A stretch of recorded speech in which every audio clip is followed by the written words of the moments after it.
Malam itu hujan turun deras, membasahi jalanan sepi di pinggiran kota. Sebuah telepon masuk ke kantor kepolisian. Mayat seorang pria ditemukan di area gudang tua yang sudah lama terbengkalai. Inspektur Bima datang bersama timnya. Ia seorang detektif berusia 40-an, berwajah keras dan tatapan tajam. Sudah terlalu sering ia berhadapan dengan kematian sehingga semuanya tampak biasa. Hanya kasus lain yang menunggu untuk ditutup. Namun malam itu ia ditemani oleh seseorang yang baru, Anya, ahli patologi forensik muda yang baru 2 tahun bekerja. Rambutnya diikat sederhana, matanya berkilat penuh semangat. Bagi Anya, setiap mayat adalah teka-teki, setiap luka adalah cerita yang menunggu untuk dipahami. Ketika tubuh pria itu diangkat dari lantai gudang yang dingin, sekilas tak ada yang istimewa. Usia sekitar 35 tahun, pakaian lusuh, wajah pucat tanpa identitas. Tapi Anya, dengan pandangan yang lebih teliti, menangkap sesuatu yang berbeda. "Pak, lihat pergelangan tangannya," ucap Anya pelan. Bima mendekat, hanya menemukan tato kecil berwarna gelap, hampir pudar, berupa bentuk yang mirip lingkaran dengan garis melintang. "Cuma tato murahan. Banyak orang punya itu," sahut Bima datar, menutup catatannya. Namun Anya tidak puas. Ada sesuatu yang ganjil di balik kesunyian mayat itu. Pemeriksaan di kamar mayat. Beberapa jam kemudian, ruang otopsi dipenuhi aroma tajam formalin dan suara alat bedah yang beradu dengan logam. Anya bekerja dengan penuh ketelitian, sementara Bima berdiri di belakang kaca pengawas, menyalakan rokok meski sudah diperingatkan larangan merokok di area itu. Ketika membuka salah satu luka di perut korban, pisau bedah Anya menyentuh sesuatu yang tidak biasa, bukan organ, bukan jaringan. Ia mengerutkan dahi. Dengan pinset, ia mengeluarkan benda kecil, tipis, hampir tak terlihat. "Ini, kertas?" bisiknya, terkejut. Benar, sepotong kertas sangat kecil, digulung rapat, tersembunyi di balik jahitan luka yang sebelumnya terlihat seperti bekas operasi. Anya meletakkannya di bawah cahaya, membuka dengan hati-hati agar tidak sobek. Hanya satu hal yang tertulis di sana, sebuah simbol aneh, lingkaran dengan garis silang, mirip dengan tato di pergelangan tangan korban. Klimaks bagian 1. "Inspektur, Anda harus lihat ini," seru Anya dengan napas bergetar, menunjukkan kertas kecil itu. Bima masuk, menatap sekilas, lalu mendengus. "Hanya coretan tak berarti. Bisa saja orang iseng atau sekadar sampah yang ikut terbawa. Jangan terlalu banyak berimajinasi, dokter." Anya menatapnya tak percaya. "Tidak, Pak. Mayat ini, dia menyembunyikan sesuatu. Ini bukan kebetulan. Dia sedang mencoba mengatakan sesuatu kepada kita." Bima mengangkat bahu, suaranya dingin. "Mayat tidak berbicara, dokter. Orang mati. Ya, sudah mati." Namun Anya menggenggam erat kertas itu, menatap kembali ke tubuh yang terbujur kaku di meja baja. Di dalam hatinya, ia merasa yakin, mayat itu memang sedang berbicara. Dan ia bertekad untuk mendengarkannya. Hari-hari berikutnya tidak mudah bagi Anya. Setiap kali ia mencoba mengutarakan pendapat tentang simbol di tubuh korban, ia selalu disambut tatapan skeptis dari rekan-rekan di forensik. Bahkan Bima sendiri menutup pembicaraan setiap kali Anya mengangkat topik itu. "Dokter muda terlalu banyak membaca novel misteri," ejek salah satu teknisi forensik, membuat beberapa orang tertawa kecil. Anya hanya diam. Ia belajar untuk tidak membantah secara langsung. Namun di balik keheningan itu, pikirannya terus bekerja. Ada dorongan aneh dalam dirinya, seolah suara korban memang benar-benar berbisik, memohon agar ia tidak berhenti. Konflik internal. Malam-malamnya dihabiskan di ruang kerjanya yang kecil, ditemani kopi dingin dan tumpukan buku. Ia menyalakan laptop, membuka database kepolisian, jurnal medis, hingga forum-forum obsure di internet yang hanya dikenal segelintir peneliti. Di saat orang lain memandang kertas kecil itu sebagai sampah, Anya memperlakukannya bak artefak berharga. Ia menggambar ulang simbol itu di buku catatannya, lingkaran dengan garis silang. "Kenapa tato itu sama persis dengan simbol di kertas?" gumamnya. Penemuan pertama. Hingga suatu malam, matanya berhenti pada sebuah artikel lama, arsip yang hampir terlupakan. Tulisan kabur, fotokopi dari laporan penyelidikan puluhan tahun lalu. Simbol itu muncul jelas, dilabeli dengan nama yang membuat bulu kuduknya meremang. Ordo 5 Senja. Sebuah perkumpulan rahasia yang kabarnya mengendalikan perdagangan gelap, ritual aneh, bahkan politik lokal di masa lalu. Resmi, ordo itu dibubarkan setelah serangkaian penggerebekan 2 dekade silam. Namun desas-desus mengatakan mereka tidak pernah benar-benar hilang, hanya bersembunyi, menunggu waktu untuk bangkit. Anya menutup layar laptopnya, menarik napas panjang. Jadi kau bukan hanya mayat tanpa nama, bisiknya. Kau adalah pesan. Pengenalan lokasi. Lebih jauh lagi, ia menemukan catatan kecil di arsip kota. Sebuah gedung tua di pinggiran kota, bekas markas Ordo 5 Senja. Bangunan itu sudah lama ditinggalkan, kabarnya berhantu, sering jadi tempat anak muda uji nyali. Foto-fotonya di internet menunjukkan dinding retak, kaca pecah, dan simbol aneh yang dipenuhi grafiti. Namun Anya yakin, tempat itu bukan sekadar reruntuhan. Ada sesuatu yang tersisa di sana. Sesuatu yang mungkin menjadi jawaban. Aksi. Malam itu, setelah semua pekerjaan di kamar mayat selesai dan kantor mulai sepi, Anya menyimpan berkas-berkasnya dengan hati-hati. Ia tidak memberitahu siapapun. Bima pasti akan melarangnya jika tahu. Dengan jaket hitam dan senter kecil di dalam tas, ia mengemudikan mobil tuanya ke arah pinggiran kota. Jalanan semakin gelap, lampu-lampu kota makin jarang. Akhirnya, ia sampai di depan bangunan besar, usang, dengan papan kayu lapuk menutupi sebagian jendela. Pagar berkarat berderit ketika ia mendorongnya perlahan. Udara di sekitarnya dingin, terlalu dingin untuk malam biasa. Anya berdiri sejenak, menelan ludah, lalu menyalakan senter. Cahaya tipisnya menembus kegelapan, menyapu dinding dengan grafiti dan simbol-simbol aneh. Sambil melangkah masuk, ia berbisik dalam hati. Kalau benar kau ingin berbicara, aku di sini untuk mendengar. Ruang besar itu dipenuhi debu dan bau apek. Cahaya senter Anya menari-nari di dinding yang penuh lumut, mengungkap sisa-sisa masa lalu, kursi kayu patah, meja rapuh, botol kosong berkarat. Ia melangkah perlahan, setiap pijakan kakinya menimbulkan gema panjang. Hatinya berdegup cepat, tapi rasa ingin tahu mendorongnya lebih jauh. Tangannya menyusuri dinding, lalu berhenti pada bagian yang terasa aneh. Satu bata tampak lebih menonjol dari yang lain. Dengan sedikit tenaga, ia mendorongnya. Sebuah celah kecil terbuka. Dari sana ia menarik kotak kayu berdebu, berukuran tak lebih besar dari buku harian. Anya menatap benda itu seakan memegang rahasia dunia. Dengan hati-hati, ia membuka tutupnya. Di dalamnya ada 2 benda. Sebuah kunci tua, logamnya hitam pekat, diukir dengan simbol yang sama, lingkaran dengan garis silang. Foto buram, usang, memperlihatkan sekelompok pria berjas hitam yang berdiri berjejer. Wajah-wajah mereka sebagian kabur, entah karena kualitas cetakan atau memang sengaja dibuat samar. Anya merasakan bulu kuduknya berdiri. Ia tahu, ini bukan kebetulan. Ancaman. Ketika ia melangkah keluar dari gedung, udara malam terasa lebih berat dari sebelumnya. Jalanan sunyi, hanya suara serangga dan dedaunan yang bergesek. Ia baru saja mencapai mobil tuanya ketika lampu terang menyilaukan matanya dari arah jalan. Sebuah mobil hitam melaju cepat, terlalu dekat. Anya sempat menjerit kecil, melompat ke samping, tubuhnya terhempas ke tanah berdebu. Mobil itu berhenti sesaat, jendela gelapnya menatap ke arahnya seperti mata kosong. Lalu dengan raungan mesin, ia melesat pergi meninggalkan bau knalpot dan ketegangan yang menusuk. Anya terengah, lututnya lecet, tangannya bergetar memegang kotak kayu. Itu bukan kebetulan, mereka tahu aku di sini. Konfrontasi. Keesokan paginya, Anya datang ke kantor dengan wajah lelah, tapi tekadnya tak goyah. Ia menemui Bima, yang sedang menatap berkas kasus lain. Inspektur, saya menemukan ini. Ia meletakkan kotak kayu di atas meja. Bima mengangkat alis, menatap kunci tua dan foto buram di dalamnya. Untuk pertama kalinya, wajahnya kehilangan ekspresi skeptis yang biasa ia tunjukkan. Di mana kau mendapatkannya? Anya menjelaskan singkat, tanpa menyebut tentang mobil hitam yang hampir menabraknya. Bima menghela napas panjang, mengusap wajahnya. Kalau ini benar, berarti ada yang lebih besar dari sekadar mayat tanpa nama. Tapi kau harus berhenti di sini, dokter. Terlalu berbahaya. Tapi Pak, tidak ada tapi. Tugasku menjaga agar kau tidak ikut terkubur dalam kasus ini.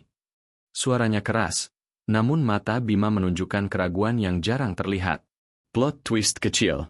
Malamnya, Anya kembali menatap kunci dan foto itu di mejanya. Ia mengingat detail otopsi, kertas kecil yang disembunyikan di luka, tato di pergelangan tangan. Semua itu terlalu rapi, terlalu disengaja. Dia ingin ditemukan olehku, bisiknya lirih. Hatinya berdebar. Ia sadar, mayat pertama itu bukan sekadar korban. Ia adalah kurir terakhir, seseorang yang sengaja meninggalkan potongan teka-teki, percaya hanya seorang ahli patologi yang cukup teliti bisa menemukannya. Dan kini, ia yang memegang kunci rahasia itu. Beberapa hari setelah perdebatan tentang kotak kayu, kabar baru datang dari laboratorium identifikasi. Sidik jari mayat pertama akhirnya berhasil dicocokkan dengan database nasional.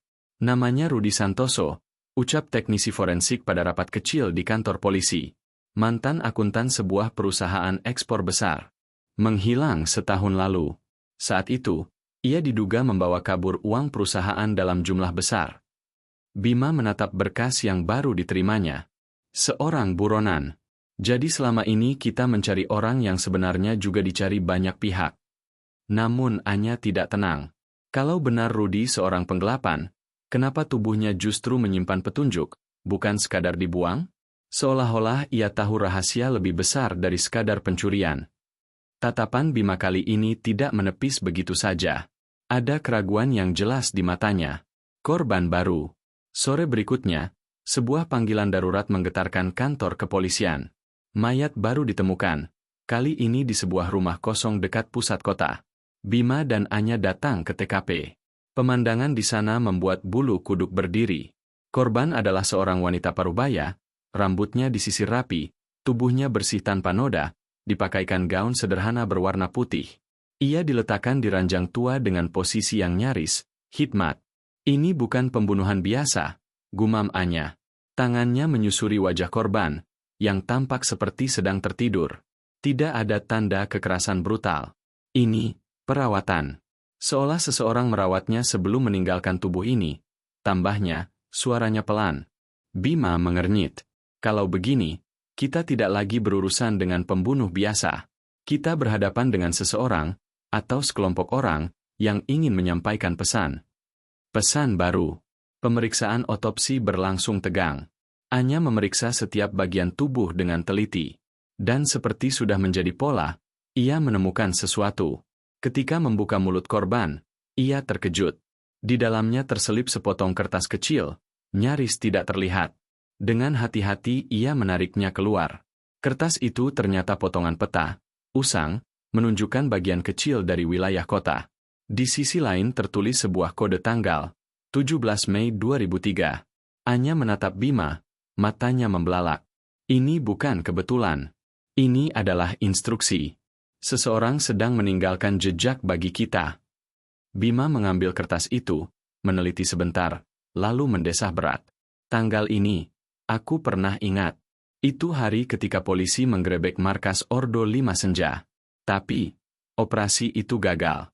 Banyak bukti hilang, dan beberapa orang tidak pernah ditemukan. Kolaborasi. Untuk pertama kalinya, wajah Bima benar-benar serius. Ia duduk di kursi kantor forensik, menatap Anya dengan sorot mata yang berbeda, bukan lagi skeptis, melainkan penuh kewaspadaan. Baiklah, dokter, katanya akhirnya. Aku tidak bisa lagi menganggapmu hanya orang luar. Kita punya pola. 2 mayat, 2 pesan, dan keduanya terkait Ordo. Anya menelan ludah, merasa jantungnya berdegup lebih cepat. Jadi, kita akan bekerja sama. Bima mengangguk pelan. Tapi dengan satu syarat, kau ikuti semua prosedur. Jangan bertindak sendirian lagi seperti waktu ke gedung terbengkalai. Kalau mereka sampai tahu kita membaca pesan-pesan ini, nyawa kita bisa jadi taruhannya. Anya mengangguk, meski dalam hatinya ia sadar terlalu terlambat. Orang-orang Ordo pasti sudah tahu. Mobil hitam itu bukan hanya kebetulan. Di antara rasa takut dan tekad, ia merasakan sesuatu yang baru, sebuah aliansi rapuh dengan Inspektur Bima. Mereka kini berada di jalur yang sama. Dan jalur itu hanya akan semakin gelap. Ruang kerja forensik malam itu terasa lebih sunyi dari biasanya. Hanya ada suara kipas angin tua dan desahan napas Anya dan Bima yang sedang memeriksa temuan terbaru. Potongan peta yang mereka temukan dari mulut korban kedua kini terbentang di atas meja, diterangi lampu meja yang kuning pucat. Bima mengetuk kertas itu dengan ujung penanya. Lihat tanda ini. Ini bukan sekadar peta biasa. Itu titik koordinat, tepat di kawasan pusat kota lama. Anya mengerutkan kening. Di sana, bukankah ada bangunan bank tua yang sudah lama tidak dipakai? Benar. Bank Sentral Mercu. Sudah tutup sejak awal 2000-an.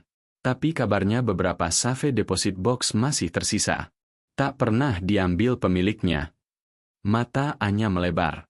Ia segera mengeluarkan kunci berukir yang ia temukan dari kotak di gedung terbengkalai.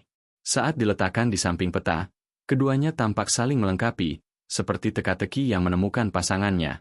Ini bukan kebetulan, gumam Anya. Kunci ini, untuk safe deposit box itu. Bima menatapnya dalam-dalam, lalu menghela napas panjang. Kita akan ke sana. Tapi harus hati-hati. Kalau benar Ordo masih ada, mereka tidak akan membiarkan kita membuka sesuatu yang seharusnya terkubur. Memecahkan kode tanggal. Sambil menunggu akses resmi ke bank lama itu, Anya dan Bima mencoba meneliti kode tanggal, 17 Mei 2003. Anya menyusuri arsip digital kota dan catatan kriminal. Yang ia temukan membuat darahnya berdesir. Pak, lihat ini, katanya sambil memutar laptop ke arah Bima. Tanggal ini bukan hanya hari penggerebekan markas Ordo, tapi juga hari ketika Rudi Santoso dinyatakan hilang. Dan tidak hanya dia, 3 orang lain dengan latar belakang berbeda juga menghilang pada hari yang sama. Bima mengernyit. 3 orang. Ya, seorang pengacara, seorang dokter, dan seorang wanita bernama Maria Adeline. Anya berhenti sejenak, lalu menatap Bima dengan mata terbelalak. Itu korban kedua kita. Keduanya terdiam. Potongan teka-teki itu mulai membentuk pola yang mengerikan. Isi safe deposit box. 2 hari kemudian, dengan surat izin khusus yang susah payah diperoleh, mereka memasuki Bank Sentral Mercu yang kini seperti bangunan hantu. Lampu neon berkelip, cat dinding terkelupas, dan udara pengap menyambut mereka. Seorang petugas tua membawa mereka ke ruang penyimpanan bawah tanah. Deretan kotak besi berjajar, sebagian berdebu, sebagian lain tampak masih terkunci rapat. Anya memegang kunci berukirnya dengan tangan gemetar. Ia memasukkannya ke salah satu kotak bernomor 217. Dengan sedikit usaha, kunci itu berputar, menghasilkan bunyi klik berat. Kotak besi ditarik keluar. Di dalamnya tidak ada emas, tidak ada uang. Hanya sebuah diari tua berkulit coklat, tebal, dengan halaman yang sudah menguning. Anya membuka perlahan. Tulisannya rapi, dengan tinta hitam yang mulai pudar. Di halaman pertama tertulis nama, Maria Adeline. Diari sebagai petunjuk. Mereka membaca beberapa bagian. Semakin jauh, semakin jelas rasa takut yang menguasai Maria. Aku tidak bisa tidur. Setiap kali mata tertutup, aku melihat wajah mereka, lingkaran itu, simbol itu. Mereka menyebutnya Ordo 5 Senja. Mereka bilang kami bagian dari keluarga, tapi yang kurasakan hanya penjara. Halaman lain membuat Anya merinding. Rudi tidak bisa lagi dipercaya. Dia membawa sesuatu dari mereka. Sesuatu yang tidak boleh jatuh ke tangan luar. Aku takut dia akan menyeretku bersamanya. Bima menegakkan tubuh, rahangnya mengeras. Jadi Rudi bukan hanya korban. Dia mungkin bagian dari mereka. Akuntan yang menggelapkan uang, bisa jadi uang itu bukan milik perusahaan biasa, tapi milik Ordo. Anya membalik halaman lain. Kali ini, satu nama muncul berulang kali, Sang Dalang. Semua perintah datang dari dia. Tak ada yang tahu wajahnya. Dia bisa ada di mana saja, siapa saja. Mereka semua menyebutnya Sang Dalang. Anya menutup diari itu dengan gemetar. Ini lebih besar dari dugaan kita. Diari sebagai petunjuk. Namun bukan itu saja. Di akhir buku, Maria menulis sesuatu yang lebih konkret. Jika aku tidak kembali suatu hari, maka kebenaran ada pada Rudi. Dia menyimpan rahasia itu di tempat yang bahkan Ordo tidak bisa temukan. Sebuah persembunyian kecil, miliknya seorang diri. Di samping catatan itu, Maria menggambar sebuah sketsa kasar, sebuah bangunan kecil, dengan atap segitiga dan pintu kayu. Di bawahnya tertulis satu kata, gudang. Anya menatap Bima. Pak, Ini bisa jadi tempat Rudy bersembunyi sebelum dia terbunuh. Persembunyian terakhirnya. Bima mengangguk, wajahnya serius. Kalau benar begitu, kita harus menemukannya sebelum ordo yang lain melakukannya. Karena apapun yang disembunyikan Rudy, itu cukup berharga sampai membuat orang mati. Malam itu, hujan gerimis membasahi kota. Anya dan Bima duduk di mobil tua inspektur itu, memandangi buku catatan lusuh Maria yang kini penuh coretan analisis mereka. Dari sketsa sederhana di halaman terakhir, mereka berhasil menelusuri lokasi yang paling cocok dengan gambar gudang itu, sebuah apartemen kumuh di pinggiran kota, tempat Rudy pernah menyewa kamar dengan nama samaran. Bangunan itu berlantai 3, dindingnya retak, catnya terkelupas, dan lorong-lorongnya bau lembab. Lampu-lampu neon berkedip, sementara penghuni lain menatap curiga ketika mereka masuk. Tempat seperti ini sempurna untuk orang yang ingin lenyap dari dunia, gumam Bima pelan. Anya hanya mengangguk, jantungnya berdegup kencang. Penemuan di apartemen. Mereka menemukan kamar nomor 23, sesuai catatan sewa lama. Pintu kayunya lapuk, tapi masih bisa dibuka dengan sedikit paksa. Begitu masuk, ruangan itu tampak kosong, berdebu, hanya ada kasur tua dan meja patah. Namun Anya tidak berhenti di situ. Ia mengingat kata-kata Maria tentang Rudy, dia menyimpan rahasia di tempat yang bahkan ordo tidak bisa temukan. Matanya menyapu dinding, lalu berhenti pada satu bagian papan gipsum yang terlihat lebih baru dari sekelilingnya. Ia mengetuknya pelan, bunyi hampa. Di sini, bisiknya. Dengan obeng tua yang ia temukan di meja, ia membuka papan itu. Di baliknya, terbungkus kain lap, terdapat sebuah hard drive eksternal berwarna hitam. Tidak ada label, tidak ada tanda, hanya terlihat berat dan dingin di tangannya. Hard drive terenkripsi, kata Bima cepat. Kalau benar isinya milik Rudy, ini bisa berisi catatan akuntansi ordo, atau lebih buruk, daftar nama mereka. Anya menatap benda itu seperti memegang bom waktu. Kita harus membukanya. Serangan. Namun mereka tidak sempat berlama-lama. Saat hendak keluar, dua pria bertopeng muncul dari kegelapan lorong. Gerakannya terlatih, bahunya lebar, dan masing-masing menggenggam pisau. Anya, mundur! Teriak Bima, segera menarik pistol dari balik jaketnya. Pertarungan singkat pecah. Bima menembakkan satu peluru peringatan ke lantai, cukup untuk membuat salah satu pria mundur. Namun yang lain menyerang dengan cepat, hampir mengenai bahu Anya. Anya terhuyung, tapi naluri bertahan hidup membuatnya memukul wajah penyerang dengan senter logam. Pria itu mengerang. Darah merembes dari pelipisnya. Bima menarik Anya ke arah tangga darurat. Mereka berlari menuruni anak tangga yang berkarat. Suara langkah kaki para penyerang membuntuti dari belakang. Di luar, hujan makin deras. Mobil mereka diparkir di ujung jalan. Dengan napas memburu, mereka melompat masuk, mesin meraung, lalu melesat menjauh. Dari kaca spion, Anya melihat dua bayangan hitam berdiri di ujung lorong apartemen, menatap mereka dengan dingin. Klimaks bagian 6. Mobil melaju kencang menembus malam. Anya menggenggam hard drive erat-erat di pangkuannya, tubuhnya masih gemetar. Mereka tahu, katanya dengan suara bergetar. Mereka tahu tentang ini, tentang semua yang Rudy sembunyikan. Bima menatap jalanan dengan rahang mengeras. Itu artinya kita berada di jalur yang benar. Tapi juga berarti, kita sudah masuk daftar incaran. Anya menatap keluar jendela. Hujan menutupi kaca seperti tirai kelabu. Dalam hatinya, sebuah kesimpulan makin jelas. Rudy dan Maria, mereka bukan sekadar korban. Mereka adalah whistleblower, orang dalam ordo yang berusaha membocorkan rahasia sebelum dibungkam.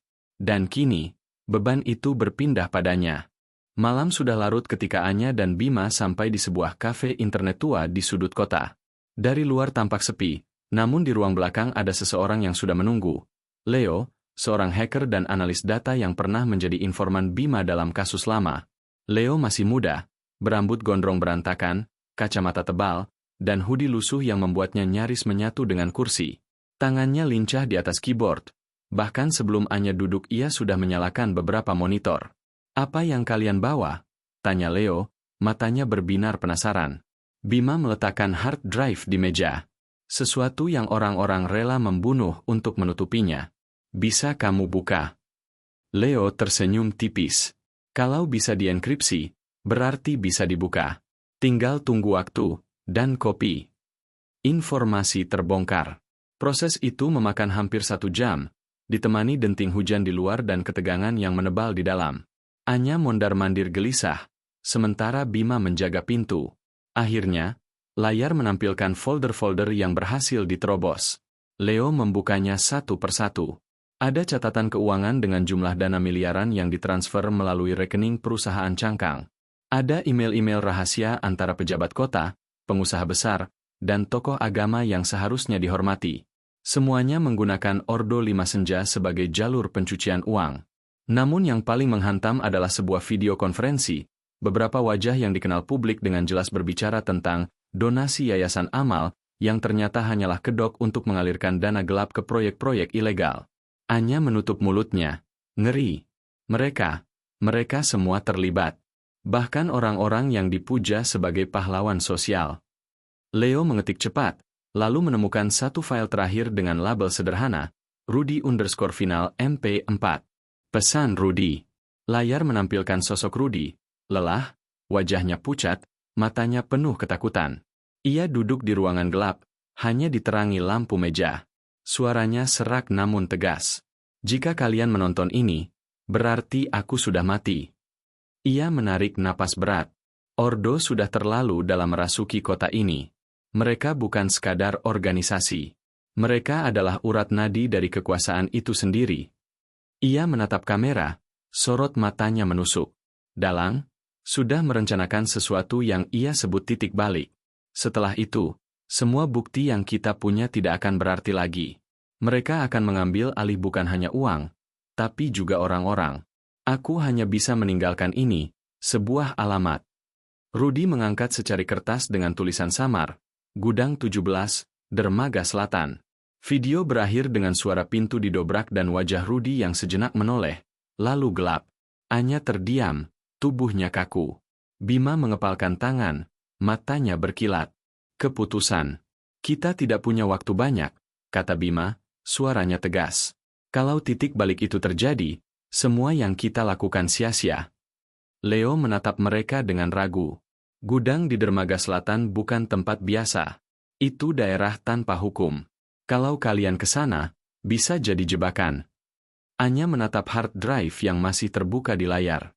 Tapi Rudy mengorbankan nyawanya demi meninggalkan pesan ini.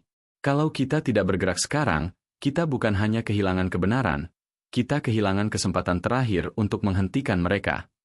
Hujan semakin deras di luar. Keputusan pun jelas, mereka harus menuju Gudang 17 sebelum Dalang menjalankan rencananya. Malam itu, hujan deras mengguyur Dermaga Selatan. Bau asin laut bercampur dengan aroma besi berkarat dari gudang-gudang tua yang sudah lama ditinggalkan. Anya dan Bima berjalan cepat, senjata Bima siap di tangan, sementara Anya membawa senter kecil.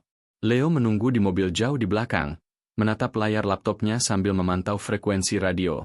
Gudang 17 berdiri mencolok, pintunya berkarat, separuh catnya mengelupas. Sunyi. Terlalu sunyi. Kalau Rudy benar, seharusnya ada sesuatu di sini, gumam Anya. Bima mengangguk, namun sorot matanya penuh curiga. Ia mendorong pintu besi yang berderit panjang. Di dalam, gudang itu kosong. Hanya ada beberapa peti kayu usang dan bau lembab. Tidak ada orang, tidak ada tanda dalang. Tapi ketika Anya menyinari bagian tengah ruangan, mereka terhenti. Sebuah kotak logam besar berdiri, dengan lampu digital merah berkelip. Angka hitung mundur menyala, pukul 00:04:52. Jebakan. Bom, desis Bima, matanya membelalak. Anya terkejut, hampir menjatuhkan senternya. Kita harus keluar. Mereka berlari. Detik-detik terasa seperti jarum yang menusuk kulit. Nafas Anya tersengal, sementara Bima menahan pintu besi agar bisa terbuka penuh. Pukul 00:17. Mereka berhasil keluar dan menjauh beberapa meter saat ledakan mengguncang gudang. Api membubung ke langit, kaca-kaca pecah, dan suara besi meledak memekakan telinga. Tubuh Anya terhempas ke tanah, debu dan serpihan beterbangan. Bima meraih lengannya, menariknya bangun. Kamu baik-baik saja? Anya terbatuk, wajahnya kotor oleh abu. Kalau kita telat beberapa detik saja. Sudah kuduga ini jebakan, kata Bima, suaranya dingin.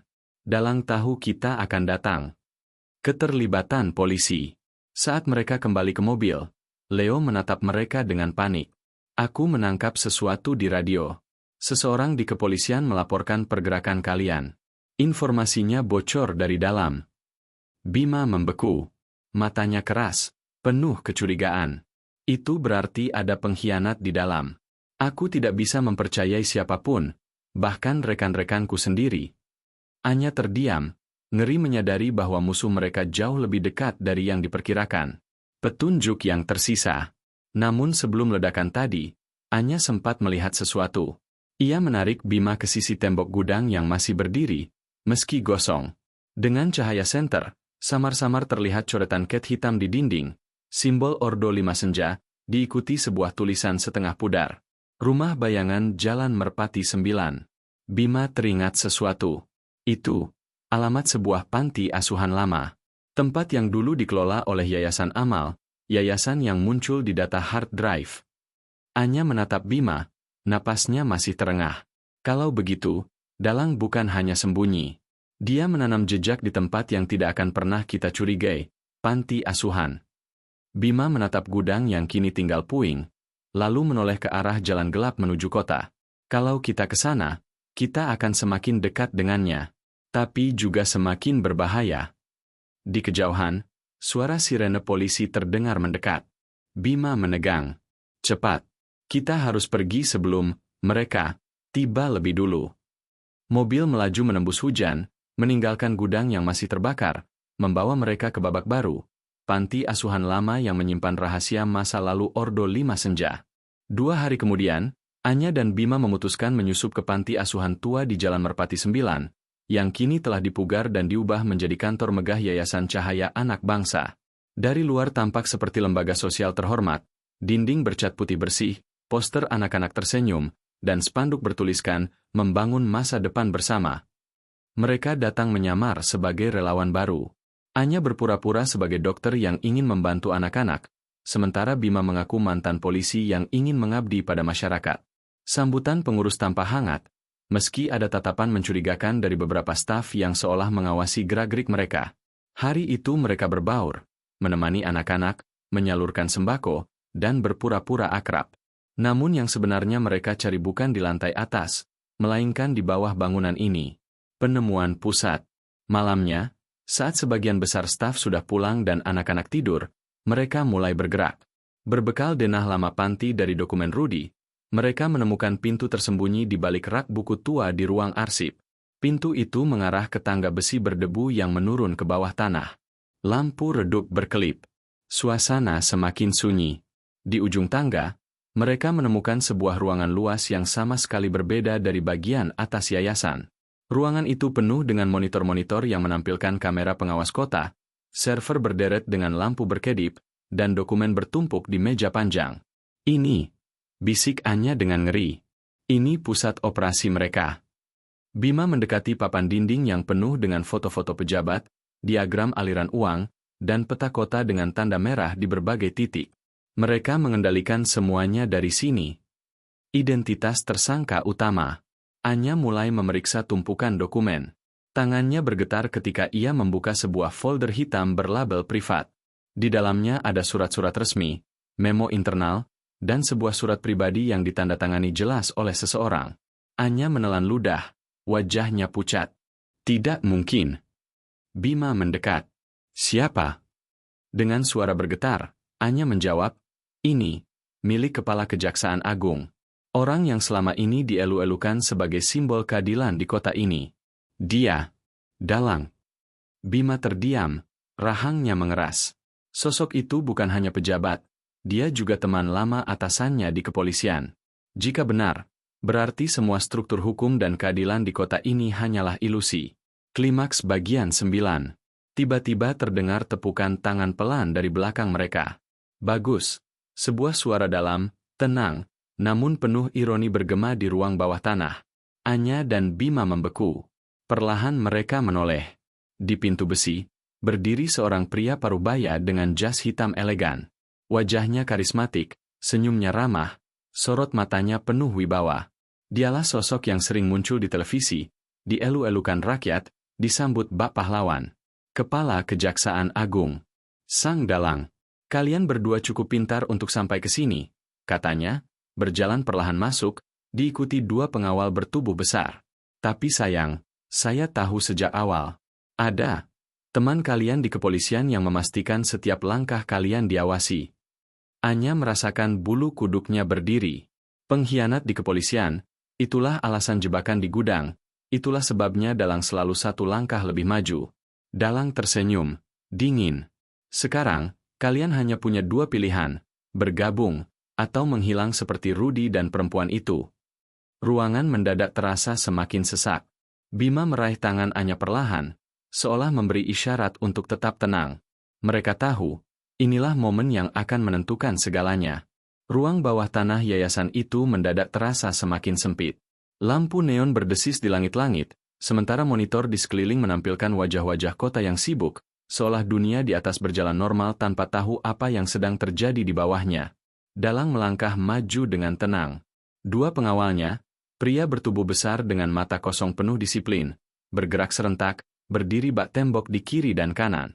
Aku mengagumi keberanian kalian, kata Dalang, suaranya tenang namun beracun. Sayangnya, keberanian seringkali hanya jalan pintas menuju kuburan. Bima mengangkat pistolnya, menatap lurus ke mata Dalang.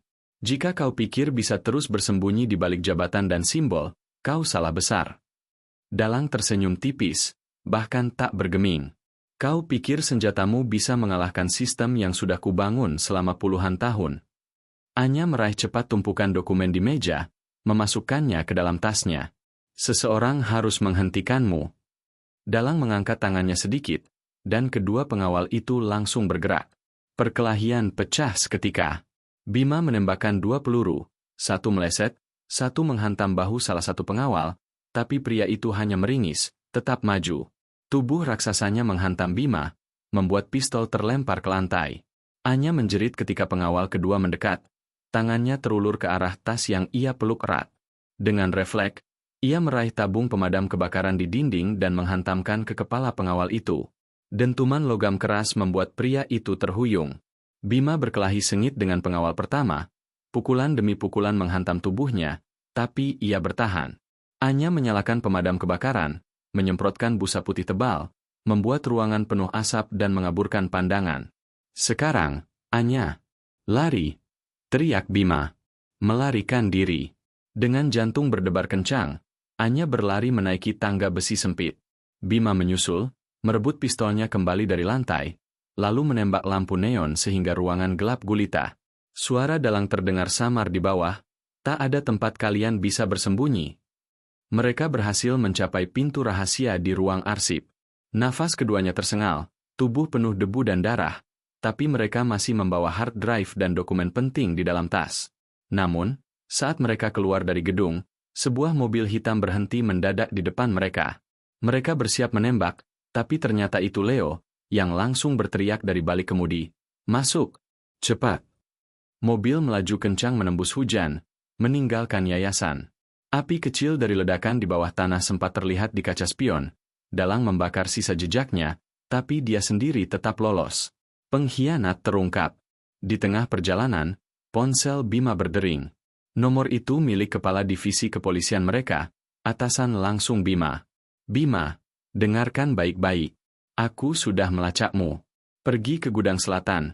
Ada bukti di sana. Dalang sedang menunggu. Bima menatap layar ponselnya.